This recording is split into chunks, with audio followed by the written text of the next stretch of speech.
สิเจ้ากินข้าวกับปลาเค็มไข่ส่งตรงจากเมืองโขงเด้อนี่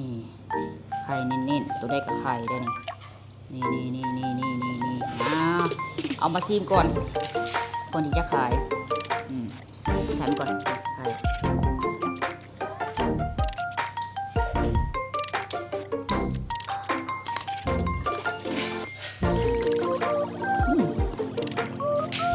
ครับ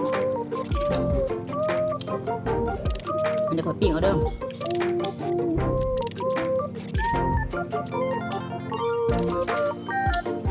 เวลาเราเอามาแล้วนะใส่น้ำไว้แล้วก็ใส่เป็นนัวกับน้ำตาลเดี๋ยวไปใส่เกลือเติมนะเติม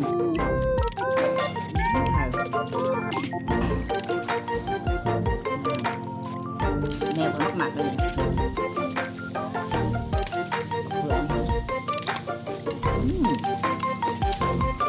ครับไข่ลูกโดง